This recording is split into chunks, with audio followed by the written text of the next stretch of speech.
Hello everyone, শুভ সকাল। কেমন আছো সবাই? আশা করছি সবাই ভালো আছো, আমরাও ভালো আছি। ছোট্ট একটা মিনি ব্লগে তোমাদেরকে অনেক অনেক স্বাগত জানাই। তো সকাল থেকে ব্লগটা শুরু করলাম। আজকে ছিল শুক্রবার, ছুটির দিন। দেরি করে ঘুম থেকে উঠেছি। তো ঘুম থেকে উঠে এই যে বাসি কাজকর্ম শুরু করে দিয়েছি।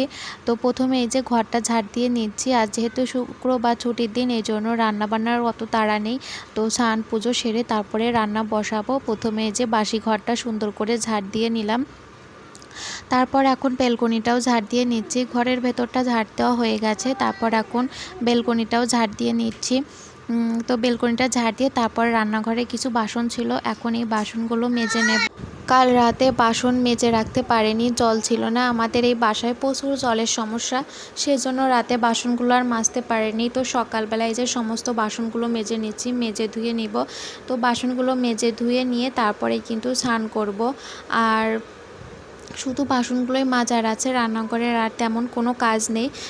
কারণ দুপুরে রান্না করেছিলাম, তখনই কিন্তু গ্যাস কাউন্টার, গ্যাস চুলা সব কিছু মুছে রেখেছিলাম। শুধু এখন আলতোভাবে একটু মুছে নেব।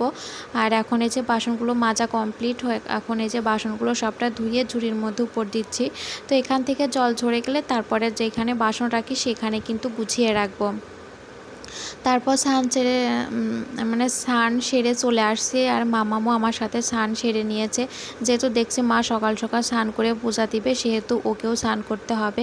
তো দুজনে ম্যাচিং করে পরে নিয়েছে। আর এই ম্যাক্সিটা নতুন আজ পরলাম। তো তারপর চলে আসছি পূজা দিতে। এখন এই যে ঠাকুর পূজা দিয়ে দেবো। তো মহাদেবকে স্নান করিয়ে আসনে বসিয়ে দিলাম। এখন মহাদেবকে এই যে চন্দন পরিয়ে দিচ্ছি। তারপর ভোগ দিয়ে তারপর ঠাকুরের আরতিটাও সেরে নেব। তো এই যে পূজাটাও দিয়ে নিলাম। এখন যাব রান্নাঘরে রান্না বান্না করতে।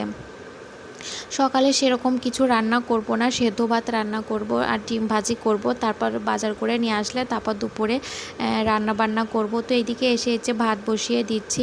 তো চালটা আর কি গরম হয়ে গেছে, তারপর জলটা গরম হয়ে গেছে, তারপর চালটা ধুয়ে এখন দিয়ে দিলাম। তো ওইদিকে ভাত হতে থাক। তারপর কিছু জামা কাপড় ধুয়ে দিয়েছিলাম স্নানের সময়, তখন আর সেই জামা কাপড়গুলো এখন মেলে দিচ্ছে এই যে ব্যালকনিতে।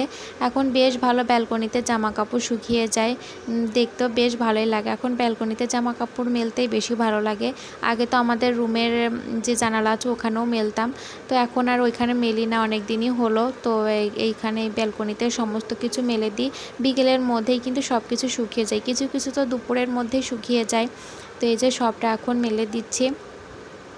আর মাথায় শ্যাম্পু দিয়েছিলাম, সাথে বাথরুমটা পরিষ্কার করেছি, সেই জন্য মাথায় শ্যাম্পু দিয়ে স্নানটা সেরে নিলাম। তারপর চলে আসছি ওইদিকে। ভাত আমার হয়ে গেছে, তো আর একটুখানি হবে, তারপরে নামাবো। ততক্ষণে মামামের বাবা